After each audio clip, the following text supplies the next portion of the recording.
বন্ধুরা, বাড়িতে কিভাবে অতি সহজে বিরিয়ানি বানানো যায় তা নিয়ে হাজির হয়ে গেলাম।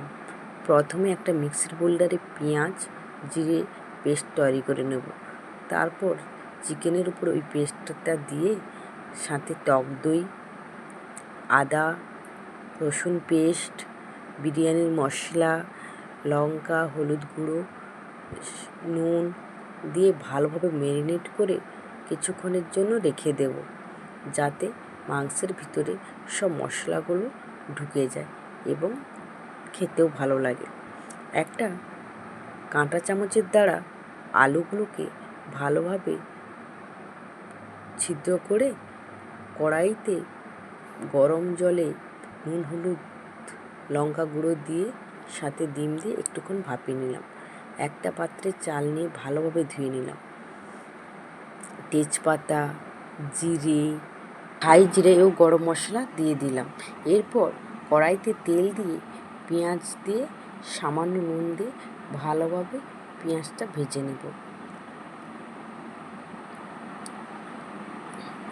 জলটা ফুটে গেলে গরম হলে চালগুলো ছেড়ে দিয়ে ঢাকনা চাপা দিয়ে দেবো। এরপর পেঁয়াজে আদা রসুন দিয়ে ভালোভাবে নাড়তে থাকবো। এরপর এতে লঙ্কা গুঁড়ো দিয়ে নাড়তে থাকবো। অসুস্থ থাকার জন্য অনেক দিন কোনো ভিডিও পোস্ট করা হয়নি। এবার ম্যারিনেট করে রাখা চিকেনগুলো কড়াইতে দিয়ে ভালোভাবে নাড়তে থাকবো। অন্য একটা কড়াইতে ভাপিয়ে রাখা আলুগুলো ভালো করে ভেজে নেব সঙ্গে ডিম দিয়ে। এতে আলুগুলোর টেস্ট খুব ভালো হয়। ভালো করে ভেজে নেব।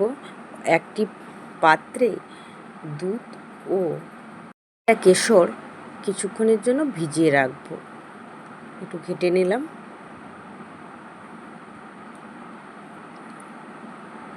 এবার চিকেনে একটু লঙ্কার গুঁড়ো দিয়ে দিলাম, দিয়ে ভালোভাবে নাড়তে থাকলাম। ভাতটা ভালো করে ছেঁকে মিলিয়ে নিলাম, যাতে ফ্যান না লেগে থাকে, ঝরঝরে হয়, এতে টেস্ট ভালো হয়। চিকেনের তেলটা ছেড়ে এসছে, পরিমাণ মতো নুন, আলু দিয়ে ভালোভাবে নেড়ে নিলাম। এরপর ভালো করে সরু সরু করে পেঁয়াজ কেটে নিলাম বেরেস্তার জন্য। একটা কড়াইতে বেরেস্তাগুলো ভেজে নিলাম। তো এখানে চাল ও চিকেনের পরিমাণ লেয়ার না করে চিকেনের উপরে রাইসগুলো দিয়ে বেরেস্তা, ঘি, বিরিয়ানি মশলা, আতর, কেশরের মিল্ক দিয়ে ছড়িয়ে তার উপর ঢাকনা চাপা দিয়ে ওই ঢাকনার একটা ছিদ্রে আটা দিয়ে বন্ধ করে 10-15 মিনিট রেখে দিলেই আমাদের বিরিয়ানি রেডি।